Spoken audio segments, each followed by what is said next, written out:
Hello, this is Photography Gamer, welcome back to the channel. Today I'm reviewing 1979 Revolution Black Friday for the PS4.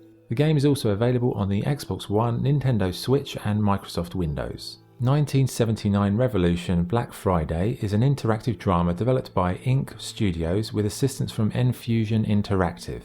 The game is set during the Iranian Revolution where various groups were trying to overthrow the Shah. The game starts with Reza Shirazi, a photojournalist, being arrested and taken to Evin prison for interrogation. The game takes place by way of flashbacks during the interrogation where Reza documents his involvement in the revolution. So, what is the game like to play? Well, for the most part, you'll be having branching conversations with the other protagonists which will dictate how things unfold. You can choose to be peaceful or violent in your actions, and both options will have a knock-on effect for you and others. The game is littered with moral choices and tough decisions you have to make on the fly. I particularly enjoyed the interrogation element as it really gave you a sense of how powerless people are in those situations. Aside from the dialogue, you have the occasional QuickTime event where you have to press a certain button at a certain time, but for the most part it's akin to the Walking Dead games in terms of its being a narrative-based experience. The other main feature of the gameplay is photojournalism. Now, speaking from previous experience working abroad covering protests and riots, I was really interested to see how they would implement this feature. But unfortunately I have to say they really didn't do a good job at all. You never really get a sense of danger or of being time restricted when taking the photos. Another issue is you don't really have any sense of creative freedom when taking the shots. There are designated shots you have to take, which basically involve you moving the camera to a green spot, then pressing the button at the right time. You're then shown a real life photo of that moment with some supplementary information. It's really very disappointing in terms of representation of real life photojournalism, as in real life it's very dangerous and exhilarating and exciting when you're in that moment, but unfortunately here you really don't get any sense of that feeling.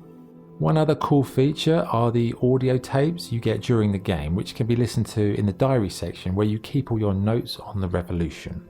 Graphically, the game isn't really much to write home about, but it does look nice in parts, but the quality of the character models and the game environments, they do vary dramatically. In terms of sound and music, and the voice acting in particular, they're very high standard overall. The actors are very good, they deliver their lines with a real sense of passion, empathy and kind of like a real power. Okay, what's good and what's bad? What's good? The game has a powerful story. The real life facts along with the audio tapes give a real powerful resonance to proceedings. The freedom to choose your path is a nice touch, and the voice actors and script writers did a really good job. What's bad? The camera system is poorly implemented and doesn't provide any real freedom of expression, and the game doesn't really capture what it's like to be a photojournalist in a hostile environment. So, what's the verdict? 1979 Revolution Black Friday is a strong narrative adventure based on the real-life events of the Iranian Revolution. The story is well written and the voice actors do a great job of conveying the atmosphere and the emotions of the times. The gameplay is fairly simplistic, as in you're just making conversation choices and with an odd QuickTime event and the odd photo. But the game, it's more of a vehicle for the stories and the struggles of the Iranian people than the things they were going through during this passage of time. It's powerful, shocking and educational in equal measure. The only major downside is that it's a very short game and one that outside of the dialogue sections is pretty bland and tedious. But it is worth a look if you're a fan of story-based games. So my score for 1979 Revolution Black Friday is 7.5 out of 10. Okay, that was the review. Thank you for watching. If you enjoyed the video, please like and subscribe. This is Photography Gamer, signing off. Thank you.